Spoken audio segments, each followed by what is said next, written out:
বেশ কিছু কারণে, এর মধ্যে গুরুত্বপূর্ণ তিনটা কারণ আওয়ামী লীগ রাজনীতির মাঝে রাইট নাও যে মোড়ে আছে ফিরতে পারবে না।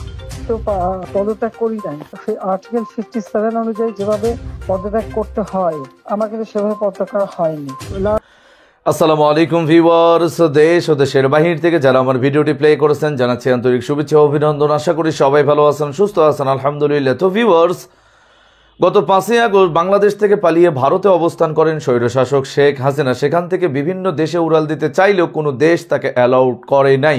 তবে বাংলাদেশে প্রত্যাবর্তনের জন্য তিনি নানান ধরনের মিশন চালিয়ে যাচ্ছেন, যা সেনা প্রধান ও আওয়ামী লীগের আরও বিভিন্ন কর্তৃত্ববাদী উচ্চ পর্যায়ে কর্মকর্তারা বিভিন্নভাবে সরকারের মধ্যে প্রবেশ করে এই রাস্তাটা ক্লিয়ার করছেন। তবে ডক্টর মোহাম্মদ ইউনূসের 3টি সিদ্ধান্তর কারণে শেখ হাসিনার জীবনের সকল পথই বন্ধ হতে যাচ্ছে। বাংলাদেশে ঢোকা তো দূরের কথা, ভারতবর্ষেই থাকা তার এখন অনিশ্চিত। বিস্তারিত জানবো রিপোর্টে। ভিডিওতে যাওয়ার আগে ছোট রিকোয়েস্ট করবো, যারা এখনো চ্যানেলটি সাবস্ক্রাইব করেনি, নিয়মিত দেশের সকল আপডেট সবার আগে জানতে অবশ্যই চ্যানেলটি সাবস্ক্রাইব করে পাশে রাখবেন। দর্শক আসুন স্ক্রিনে। ভাই, আপনি কোন দল করেন? আপনার অবস্থানটা কি? আপনি আসলে কি চাচ্ছেন? নানান ধরনের বক্তব্য মাঝে মাঝে ভিডিওর মধ্যে দেখতে পাই। মেইন বিষয়টা হচ্ছে, আমার বিভিন্ন নিউজ যখন আপনার কাছে ভাল লাগে তখন মনে হয় ইয়েস ভাই আপনি রাইট, আর যখন খারাপ লাগে মানে আপনার মন মতো আমার যে কোনো দলের একজন দালাল হিসেবে, এজেন্ট হিসেবে বসাই দেন। তবে আজকে আওয়ামী লীগের নেতা কর্মীরা আমার উপর অনেক খেপবেন, কিন্তু আমি বলি কি, এখন তো মোটামুটি মামলা টামলা খাইয়া সবাই দৌড়ের উপর আছেন, সময় পাইছেন একটু ভাবনা চিন্তা করার, তাই না? এখন ছাত্র দলের তার আর টাইম নাই, মানে সব রাজপথে, কে ঝুট ব্যবসা, কে ওই ব্যবসা, যুব দলের তারা সবাই না, বাট একটা বড় অংশ আগামী দিনে কে কোন পদ পাবে, পদ প্রত্যাশী উমুক ভাইয়ের সালাম দেওয়াতে ব্যস্ত। রমজান কিরা পোস্টার বানাচ্ছে, একদম উপরে জিয়াউর রহমানের ছবি, তারেক রহমান, মৃত কোকো ভাইয়ের ছবিও আছে, তারপর এলাকার বড় ভাইয়ের ছবি আছে, এরপরে কোনা দিয়া নিচের একটা ছবি লাগাইয়া এডিটিং করতে অনেক সময় লাগে। তো এইসব কাজে ব্যস্ত আছেন, বাট আওয়ামী লীগের নেতাকর্মীরা ফেসবুকে ব্যস্ত আছেন। কথাগুলো মনোযোগ দিয়ে শুনবেন যে কেন আমি বলছি যে বেশ কিছু কারণে, এর মধ্যে গুরুত্বপূর্ণ তিনটা কারণ আওয়ামী লীগ রাজনীতির মাঝে রাইট নাও যে মোড়ে আছে ফিরতে পারবে না। যেমন ধরুন 1971 ইস্যু, আজকের দিনে আইসো কিন্তু জামাতরে চিপায় ফেলে কিনা বিএনপি এখন চিপতেছে না, যেটা নিয়ে আওয়ামী লীগ চিপত, আর জামাত কৌশলে 71-এর পিছনে ফেলাইতে চায়। এই 2024-এর জুলাই আগস্ট ইস্যু, এটা আওয়ামী লীগের জন্য দীর্ঘদিন একটা রাজনীতির মাঝে প্রভাব ফেলবে। জামাত যেমন 71 ইস্যুতে ক্ষমা চায় না, খালি আর্গুমেন্ট ক্রিয়েট করে, আওয়ামী লীগও ঠিক সেম। আওয়ামী লীগ ঠিক সেম, একটা রাজনৈতিক সরকারকে মাঠে টিকিয়ে রাখার জন্য তারা হত্যাকাণ্ড চালাইছে, এটা অস্বীকার করার কোন ধরনের কিন্তু সুযোগ নাই, আছে নাই। প্রশাসন সর্বোচ্চ ব্যবহৃত হয়েছে, এন্ড দ্যাটস ওয়াই তাদেরকে মূল্য দিতে হয়েছে। পুলিশ বলেন, বাকি যে বাহিনীগুলো আছে, একটা মূল্য কিন্তু সবাইকে দিতে হয়েছে। আর এই যে এত কিছুর পরেও সরি মেন্টালিটি নাই। স্বয়ং শেখ হাসিনার ভাষণেই কারে কেমলে লটকাবে, ঝুলাবে, মানে নানান ধরনের, যদিও ছাত্রদেরকে খুব বেশি টাচ করছেন না কয়েকজনকে ছাড়া, জামাতের উপরে চরম খেপা, মানে এই যে বিষয়গুলা, যতক্ষণ তিনি চুপ থাকেন মোটামুটি একটা পাবলিক সিম্পেথি আসে, আরে শেখ হাসিনা নাই রে, যেই আসে না না বদলাইছে না। আবার আওয়ামী লীগের যারা বিদেশে থাকা নেতারা ফেসবুকে হুমকি ধামকি দিচ্ছেন, তাদের এগুলোতে কি হচ্ছে বলা হয় নাই, অনুশোচনা নাই। প্রথমত অনুশোচনা থাকতে হবে, আপনি দল করতে পারেন, কিন্তু জুলাই আগস্টে যা ঘটছে পুরোটা সিস্টেম আওয়ামী লীগের রং ছিল। তখনও বলছি, ভিডিওগুলো আছে, এখনো বলছি, সরকার পতনের আন্দোলন ছিল না এটা, কিন্তু আওয়ামী লীগকে গায়েবী গজব বলেন, আজাব বলেন, দীর্ঘদিনের অন্যায় বলেন, এগুলা একের পর এক ভুল সিদ্ধান্ত নিয়ে গেছিল। এখন এই সরকার পতনের পর যে জিনিসগুলা দরকার ছিল পাবলিকলি আপনাকে ইমপ্লিমেন্ট করার, সেটার কোনো প্রচেষ্টা আমি আওয়ামী লীগের এখন পর্যন্ত দেখছি না। কারোর কাছে কোনো সরি ফিল নাই, নাম্বার 1, কর্মীদের মধ্যেও নাই। নাম্বার 2, আপনাকে সরি বলতে হবে। মাঠের রাজনীতিতে আওয়ামী লীগ কতটুকু শক্তিশালী হয়ে ফিরতে পারবে? নাম্বার 1 হচ্ছে, গত 17 বছর যারা ছাত্রলীগ করছে, যুবলীগ করছে, খালি মাঠে গোল দিছে। খালি মাঠে কেন? রাজনৈতিক প্রতিপক্ষ নিজের লোক ছাড়া ছিল না। আগে যেমন ধরেন আপনার আফটার 1975 বঙ্গবন্ধু শেখ মুজিবুর রহমানের হত্যার পর আওয়ামী লীগের কামব্যাক করা, দাঁড়াইয়া ওঠা, ঘুরে দাঁড়ানো, সেখানে বেশ কিছু জিনিস ছিল। তৎকালীন প্রেক্ষাপটে যারা রাজনীতিতে ছিল তারা বিরোধী দল থেকে বা রাজপথে লড়াই করে নেতা হইছে, আর গত 17 বছর হাইব্রিড প্রোডাক্ট হইছে। ছাত্রলীগের একটা ছেলে রাজনীতি কি এটা তার মাথায় নাই, তার মাথায় হচ্ছে তেলবাজি আর গুটিবাজি। পলিটিক্যালি আপনি একটা দলকে বা আপনি একটা জনমত তৈরি করার পক্ষে কিভাবে কাজ করতে এটা ছিল না, কথায় কথায় এটা চিনস ছিল কিনা বলেন।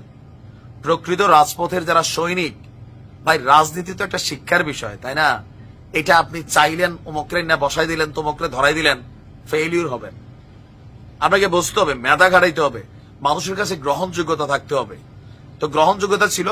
এখন বাংলাদেশে আওয়ামী লীগের কর্মী আছেন, কিন্তু জনতার মধ্যে যে আওয়ামী লীগের সাপোর্ট ছিল সেটা কিন্তু নাই, জনতার মধ্যেই নাই। কেন নাই? ওই যে আপনার এগুলোর জন্য। তো এজ এ রেজাল্ট হইল কি, যারা দলের জন্য ত্যাগী নেতা ছিল তারা আওয়ামী লীগের করলে মামলা টামলা খাইলো, জনবিচ্ছিন্ন একদম রুট লেভেলে সরে গেল। তৃতীয়ত হচ্ছে নৈতিক শক্তি নাই। নৈতিক শক্তি কোনটা? একটা কথায় আছে যে সত্যের নৌকা 7 বার ডুবলেও ভাইসা ওঠে, মোরাল যে এনার্জিটা সেটা নাই। কোনটা নাই? কোথাও না কোথাও আওয়ামী লীগ যা করছে, দুর্নীতি বলেন, লুটপাট বলেন, অন্যায় বলেন, এটার কিন্তু একটা ফিল নিজেদের ভিতরে আছে, কিন্তু প্রকাশ করে না। তারা জানে তারা কি করছে।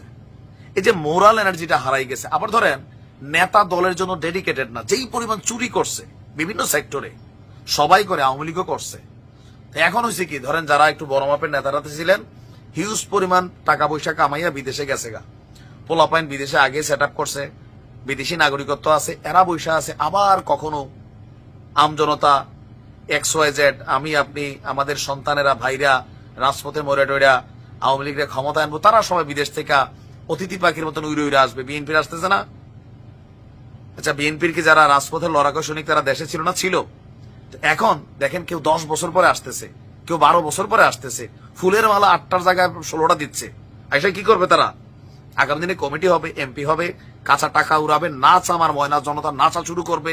আর দর্শক, স্ক্রিনে আমরা সে সম্পর্কে বিস্তারিত জানলাম। এ বিষয়ে আপনাদের মতামত কমেন্টে জানান। কেউ ভিডিওটি স্কিপ করবেন না। আওয়ামী লীগের প্রত্যাবর্তন, শেখ হাসিনা পরবর্তী মিশন কি নিয়েছে, নির্বাচনের আগ পর্যন্ত বাংলাদেশকে তাদের নিয়ন্ত্রণে নিতে কোন কোন স্ট্র্যাটেজিতে তারা কাজ করতে চাচ্ছে, এবং তার মূল মাস্টার মাইন্ডারগুলো এখনো অন্তর্বর্তীকালীন সরকার দলের ভেতরে কে বা কারা, বিস্তারিত জানবো রিপোর্টে। পদত্যাগ করেছেন কিনা এমন আলোচনায় সরগরম নেট দুনিয়া। সামাজিক যোগাযোগ মাধ্যমে তার একটি অডিও ভাইরাল হওয়ার পর এমন বিতর্কের পালে বাতাস লাগে। তবে আইনজীবীরা বলছেন এতদিন পরে প্রশ্ন তোলা অবান্তর। মাসুদুর রহমানের রিপোর্ট। গেল 5 আগস্ট পদত্যাগ করে দেশ ছেড়ে পালিয়ে ভারতে চলে যান শেখ হাসিনা। সম্প্রতি সামাজিক যোগাযোগ মাধ্যমে তার একটি অডিও ভাইরাল হয়েছে।